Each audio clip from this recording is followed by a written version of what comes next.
दोस्तों आपका भाई फिर से आप सभी का आपके अपने YouTube channel India education centre में आपका बहुत बहुत स्वागत करता है। जैसे कि आपने थंबनेल में देखा कि आज आपका भाई जो लघुतरीय प्रश्नों को फुल ट्रिक के साथ पूरी डीपली से एक्सप्लेनेशन करेगा और उसको उत्तर को बताएगा जो आपके सीधे दिमाग में बैठेगा। तो जल्द से जल्द इस वीडियो को अपने दोस्तों में शेयर कर दे और इस वीडियो को लाइक कर दे और चैनल को सब्सक्राइब कर दे, जिससे कि नोटिफिकेशन सबसे पहले आपके पास पहुँचे। तो चलिए हम अपने इस सेशन को स्टार्ट करते हैं। देखिए, सेशन को स्टार्ट करने से पहले हम समझें कि यह लघुतरीय प्रश्न होते क्या है, किन प्रश्न को हम लघुतरीय प्रश्न कहते हैं, अर्थात वो कौन से प्रश्न हैं जो लघुतरीय प्रश्न के अंतर्गत आते हैं। तो देखिए, जब आप अंग्रेजी मीडियम का भारतीय भवन का बुक उठाते हैं तो उसमें साफ शब्दों में लिखा है कि answer the flowing question in more than 40 words, मतलब कि निम्नलिखित दिए गए प्रश्नों का उत्तर ज़्यादा से ज़्यादा कितने शब्दों में देना है जी, तो 40 शब्दों में देना है। मतलब कि इसका उत्तर हम क्या करेंगे, 5 से 6 लाइन में देंगे और यह हमारा उत्तर समाप्त हो जाएगा। ठीक है, और सभी प्रश्नों को हम उत्तर कितने लाइन में दे देंगे, 5 से 6 लाइन में दे देंगे, लेकिन हम आपको एक वर्ड में बताएंगे, आप उसे 5 से 6 लाइन में लिखिएगा।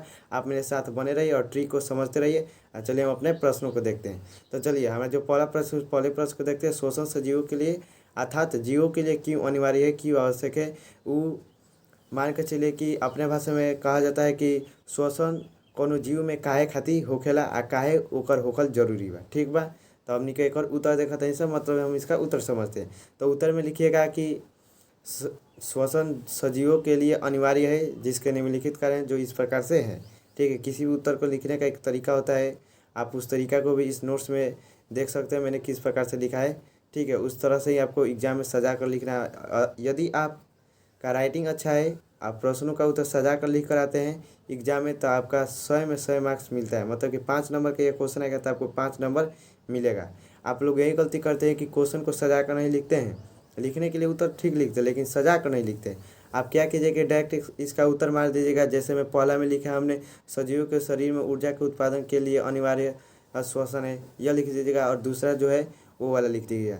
लेकिन आपने जो यह वाला हेडिंग देखा है, ये वाला मैंने इतना जो हेडिंग लिखा है, अगर इस हेडिंग को आप लिख कर अगर यह एक ही उत्तर लिखते हैं ना, पहला वाला भी, तो आपको पूरा में पूरा मार्क्स मिलता है। तो इसलिए हम कहते हैं हर एक सेशन में बताते हैं कि आपको उत्तर को सजा कर परीक्षा में लिखना और साफ सुथरा राइटिंग में लिखना है।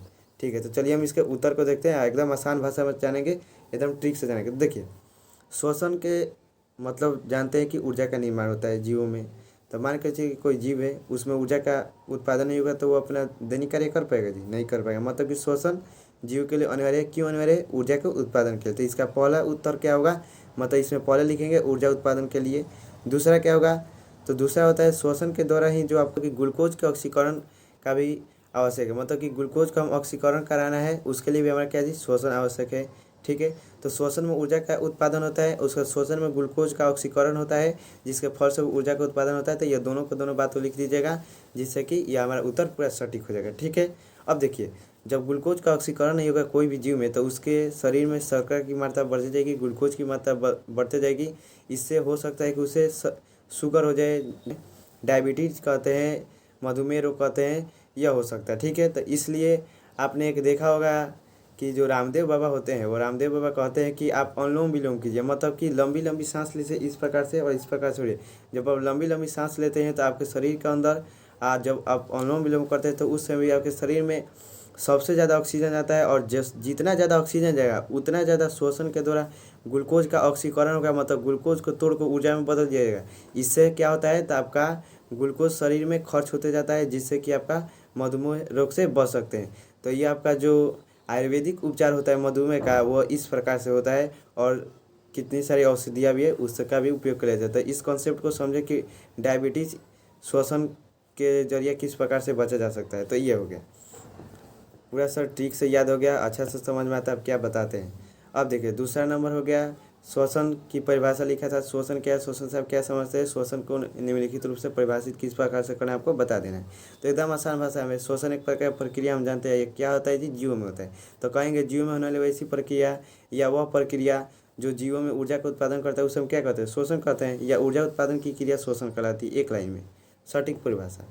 अब देखिए, अब इसे एकदम मान कर चलिए ये सब एकदम सजा कर लिखना है, फुल अच्छा से एक्सप्लेन करके लिखना है। तो उसके लिए लिखेगा कि वह प्रक्रिया जिसके द्वारा जीवों में ग्लूकोज का ऑक्सीकरण के द्वारा ऊर्जा का निर्माण किसके रूप में होता है जी, एटीपी के रूप में होता है, तो उसे हम क्या कहते हैं, श्वसन कहते हैं।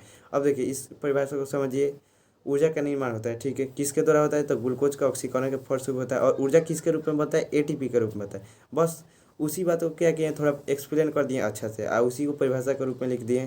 तो ये अभी आपको समझ में आ गया, आशा करता हूँ एकदम आसान भाषा में समझ में आएगा। अब देखिए तीसरा प्रश्न है, संपूर्ण श्वसन की प्रक्रिया को समीकरण में दर्शाइए। ठीक है, क्वेश्चन पूछा है, हम उत्तर देंगे, क्यों देंगे, क्यों ना हमें बताया था, इसका उत्तर किस प्रकार से ट्रिक से देना है। जब हमने सेशन किया था उस सेशन को आपने ध्यान में रखा होगा और आपको याद होगा, तो आप इसका उत्तर दे सकते हैं। तो देखिए आपका क्या होता है जी, तो श्वसन की प्रक्रिया हो जाते हैं, ग्लूकोज का क्या होता है, ऑक्सीकरण होता है, मतलब कि ग्लूकोज होगा आपका, ऑक्सीकरण मतलब ऑक्सीजन होगा, ठीक है, ये होगा। अब इस ग्लूकोज का ऑक्सीजन की उपस्थिति में ऑक्सीकरण होगा, ऑक्सीकरण का फलस्वरूप क्या होगा जी, आपका ऊर्जा का निर्माण हो जाएगा, यही आपका ऊर्जा है, और ऊर्जा का निर्माण हो जाता है। शोषण में जानते हैं कि क्या होता है, कार्बन डाइऑक्साइड मुक्त होता है, कुछ क्या होता है, वो कार्बन डाइऑक्साइड निकल जाए, हल्का मात्रा में क्या निकलता है जी, आपका जल निकल जाता है उत्पाद के रूप में। बस इतना ही है, क्योंकि देखिए शरीर के अंदर हमारा जल है, ठीक है, जब हम श्वास छोड़ते हैं तो उसमें भाप के रूप में कुछ जल भी निकल जाता है, ठीक है। तो शोषण की प्रक्रिया में आप याद रखिएगा कि जल भी निकलता है इस प्रकार से, ठीक है, ये हो गया। अब देखिए जो हमें चौथा नंबर प्रश्न को देखते हैं, ग्लूकोज के आंशिक ऑक्सीकरण से किन किन यौगिकों का निर्माण होता है। मतलब कि ग्लूकोज का जब आंशिक रूप से ऑक्सीकरण होता है, मतलब कि ग्लूकोज का जब विखंडन होता है, कब जी, आंशिक रूप से कहने का मतलब है कि ऑक्सीजन की आपका कम मात्रा में, ठीक है, उसे पूरा ऑक्सीजन नहीं देंगे, ठीक है। और उस समय जब ग्लूकोज टूटता है तो क्या निर्माण होता है उसका बता देना है। तो उसे हम आपको बताए थे कि क्या बनता है, उस समय लैक्टिक अम्ल बनता है हमारे शरीर में। जब खूब दौड़ लेते हैं, सुबह सुबह उठें, देखा कि अरे शरीर पर ग्लो व्लो नहीं है, लग रहा है कि थोड़ा शरीर कमजोरी फील हो रहा है, ठीक है, क्या किया, 2-4 चक्कर लगा दिया, दौड़ के आया। जब दौड़ के आया तो पता चला कि उसका शरीर पूरा थक गया, उसके मसल्स ब्रेक हो गए, उसमें लैक्टिक अम्ल जम गया। क्यों जम गया जी, क्योंकि वो जब वो दौड़ रहा था तो हाफ जा रहा था। क्यों हाफ जा रहा था, मतलब कि सांस को धीमे धीमे से ले रहा था, तो इससे ऊर्जा का निर्माण नहीं हुआ, उसकी कोशिकाएं थक गई, लैक्टिक अम्ल का निर्माण होने लगा, उसके कारण मसल में क्रैम्प होने लगा, दर्द होने लगा, तकलीफ होने लगा, ठीक है। तो लैक्टिक अम्ल लगता है दौड़ने से व्यक्ति के मांसपेशियों में दर्द, क्रैम्प या तकलीफ क्यों होता है, क्योंकि उसमें लैक्टिक अम्ल का जमा हो जाता है, ठीक है। आप याद रख सकते हैं एक लाइन में, क्योंकि लैक्टिक अम्ल का जमा होने के कारण। आप फुल अच्छा से एक्सप्लेन कर दीजिएगा। मान कर चलिए कोई व्यक्ति दौड़ा है और दौड़ने के बाद आया, दौड़ कर आया तो शरीर में उसके श्वसन का जो दर होता है वो घट जाता है, ठीक है, ऑक्सीजन की भी मात्रा घट जाती है, जिसके कारण उसके शरीर में लैक्टिक अम्ल का निर्माण होने लगता है और उसे क्रैम्प या तकलीफ होने लगता है। और ये आपका जो ऑक्सीजन का अभाव होता है या आंशिक ऑक्सीजन की उपस्थिति में अनॉक्सी श्वसन होता है।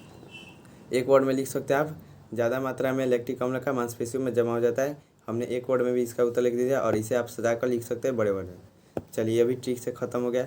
अब देखिए किरण किस प्रकार का श्वसन है, एक लाइन में याद रखिएगा, किरण एक प्रकार का अनॉक्सी श्वसन है, अवायवीय श्वसन है, काम करता है।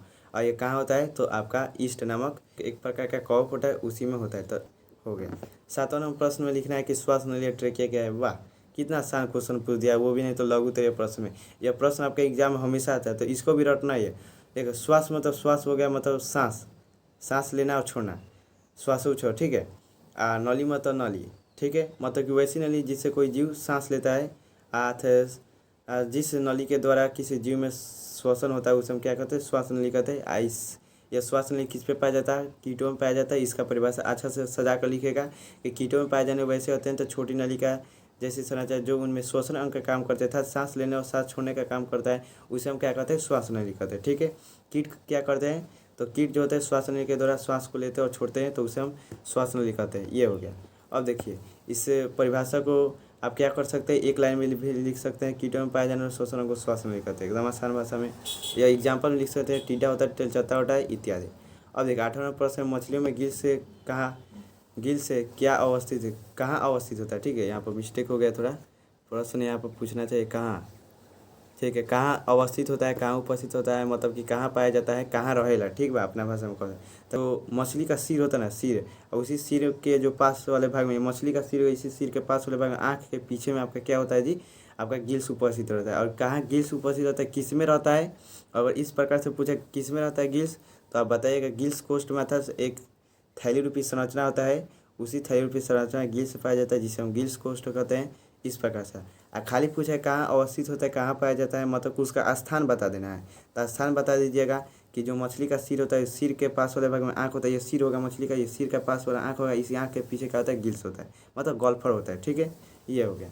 क्वेश्चन को समझिएगा, इसका उत्तर कई जगह गलत बताया गया, बुक में भी गलत लिखा है, कई जगह क्या कर सकते हैं, बुक में भी गलत लिखा है। आप इस बात को ध्यान रखिएगा। 9 नंबर प्रश्न है, मानव शरीर की कौन कौन सी संरचनाएं श्वसन अंगों का कार्य करते हैं, मतलब कि मानव शरीर में जो श्वसन का क्रिया होता है, वो श्वसन क्रिया में कौन कौन से अंग पाए जाते हैं उसको बताना। तो पहला याद रखिएगा, हमने यहाँ पर लिख दिया है। देखिए यह हो गया आपका नासिका छिद्र, लैरिक्स, लैरिक्स का फेरिक्स हो जाएगा, और इसी को फेरिक्स कहते हैं। ठीक है, लैरिक्स या फेरिक्स कहते हैं, ये हो गया जिसे स्वर यंत्र कहते हैं हिंदी में। तो ये नासिका छिद्र, लैरिक्स या फेरिक्स, उसके आपका ट्रेकिया था, श्वास नली यहाँ से यहाँ, उसके आपका फेफड़ा हो गया। तो यह पूरा का पूरा फेफड़ा का दिया श्वास नली, श्वास नली के बाद यहाँ पर आपका क्या होता है, लैरिक्स होता है, स्वर यंत्र होता है यहाँ पर दिखाई दे रहा है, यही लैरिक्स होता है, फेरिक्स होता है, उसके आपका नासिका छिद्र। आशा करता हूँ पूरा अच्छे से समझ में आ गया होगा। 10 नंबर प्रश्न में श्वासोच्छ्वास किसे कहते हैं, मतलब कि सांस लेना और सांस छोड़ने की प्रक्रिया का परिभाषा दे देना है। तो वही है श्वासोच्छ्वास किसे कहते हैं, श्वासोच्छ्वास क्या समझते हैं, श्वासोच्छ्वास की परिभाषा दीजिए। इस प्रकार से आपका क्वेश्चन पूछ सकता है। तो एकदम आसान भाषा में, ज़्यादा रटना रहिए, एक लाइन में याद रखिए। सांस लेने और सांस छोड़ने की क्रिया को क्या कहते हैं, श्वासोच्छ्वास कहते हैं। अब एकदम सजा कर लिख दीजिएगा। सजा कर लिखने के लिए आप नोट्स में देख सकते हैं मैंने किस प्रकार से सजा कर लिखा है। तो श्वसन की 2 अवस्था जिसे क्रिया भी कह सकते हैं, प्रश्वास तथा उच्छ्वास को मिलाकर क्या कहते हैं, श्वासोच्छ्वास। प्रश्वास मतलब सांस को लेना, उच्छ्वास मतलब निकालना। सांस को लेना प्रश्वास और सांस को छोड़ना उच्छ्वास, निश्वासन निश्वासन। ठीक है, इस बात को भी याद रखिएगा। तो सांस लेना और सांस छोड़ने की क्रिया को क्या कहते हैं, श्वासोच्छ्वास कहते हैं। सजा कर लिख दीजिएगा। ठीक है, सजा कर लिख दीजिएगा। तो ये आपका क्या होता है जी, खूब अच्छा से नंबर मिलता है, इसलिए कहते हैं कि आप सजा कर उत्तर को लिखिएगा।